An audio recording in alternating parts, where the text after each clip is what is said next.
Nintendo now has to sell 160 million Switches to overtake the PS2. So I seen some news on this article and I heard some people talking about it and I thought it was pretty interesting, especially considering the fact that somebody had mentioned that I think Nintendo had made a comment the other day about how there's a possibility that it might be close to winning the one of the most sold consoles in gaming. And then shortly after that, PlayStation came out and Sony came out and made a comment like, "Well, this is how much we sold," which kind of blew a little bit of their information out of the water. So seeing that they have an update on this, I think is pretty funny.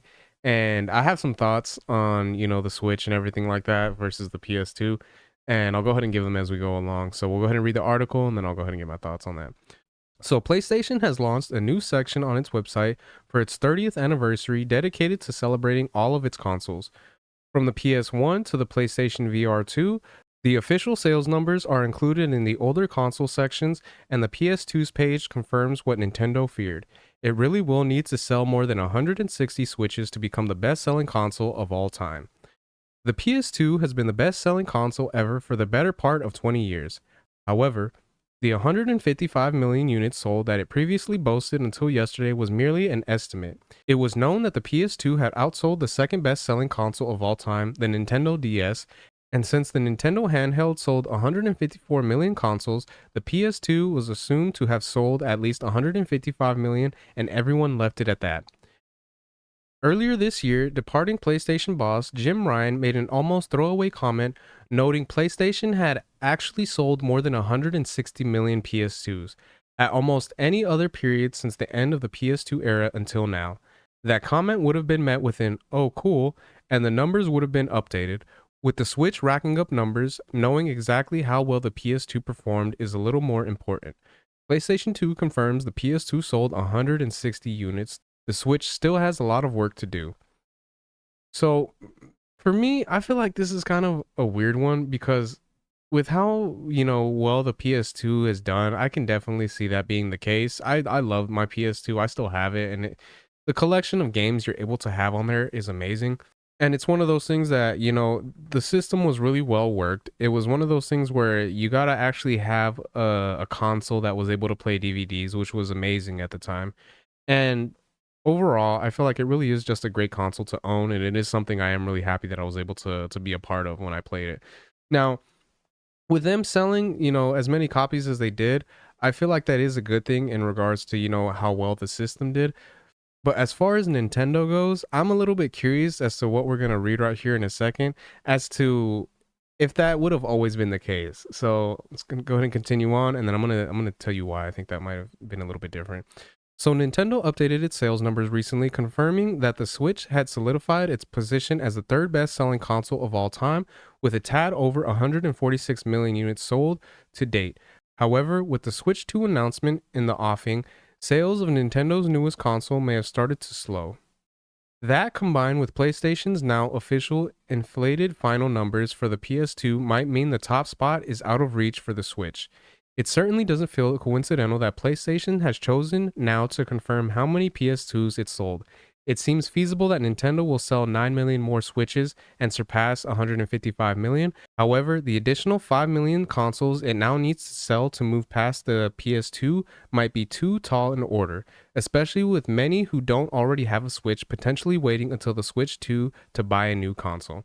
Now, I'm just a little bit curious in that regard as to, with them having to sell that many consoles in order to surpass the PS2, because you got to think as well that when the Switch came out and, it was on in the market and everything like that, that was during COVID. So for me, I'm a little bit curious because I remember when I purchased my Switch, it was literally in the middle of COVID, and I was even surprised at the fact that I was able to get my hands on one. I was doing all right financially, but I remember when I had seen that it was available to purchase at the Walmart that I had went to at the time. I remember I was thinking to myself, like, man, should I even really be paying for this right now? I don't know if I really have the funds to be spending on, a $300 console right now. But even then, I was kind of like, you know what, dude, just get it. I was like, it's a Switch. There's not a lot available right now, so you have the opportunity to pick it up and just go ahead and get it.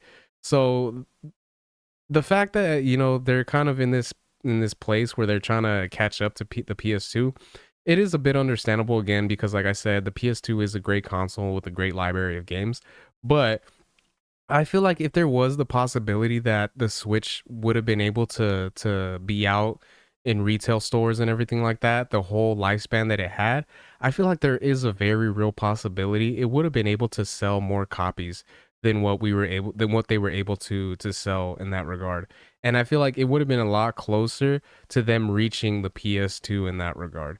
So yeah, it is a little bit unfortunate for Nintendo, especially if they gave out their numbers in the hopes that like, hey, we're coming up close. We might be able to surpass this. And then, Sony being like, well, actually, this is how much we sold, so get fucked. You know what I mean? I feel like that is a little bit unfortunate for them. But at the same time, the PS2, they never dealt with anything like COVID. And they never had to worry about, a shortage on being able to have stuff available and stuff like that. So that's just a little bit weird in that regard. But at the same time, you know what I mean? It is what it is. It's just, that's how it goes sometimes. So go ahead and read this last paragraph and then we'll be good from there. So it might depend on how long Nintendo continues to manufacture and sell the Switch once the console's successor has been released. PlayStation didn't discontinue the PS2 until 2013, basically keeping them available for the entirety of the PS3 run. While news that the Nintendo Switch eShop shuts down have been announced for 2026 in China, there's already an early indicator Nintendo won't be doing the same thing for the Switch. And that's another thing right there, because I feel like if Nintendo did decide to keep the Switch available for manufacturing and everything like that for like another like what, like 5 to 10 years, yeah, there is a very big possibility then that it will be able to outsell the PS2, as well as the fact that when it comes down to a new console coming out, you don't necessarily always want to go and purchase it right away, because there is a big possibility that there are going to be issues with it. There are going to be problems with the new software and everything like that. Personally, as much as I would like to get a Switch 2 right away, I think I might wait a couple of months just to kind of get some news on it, see how it goes, and then eventually go ahead and purchase it. Just because I don't want to be one of those people that ends up buying it and then it ends up breaking on me, or there's like some kind of manufacturing issues that it has. I'd rather just wait a little bit, let the hype of it die down, and then once that does kind of slow down a bit, then go ahead and make my purchase on it and then go from there.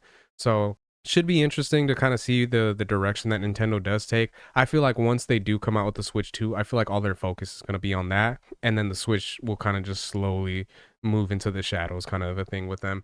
So those are my thoughts on that. Let me know what you guys think in the comment section. Do you think that the Switch has the possibility to overthrow the PS2?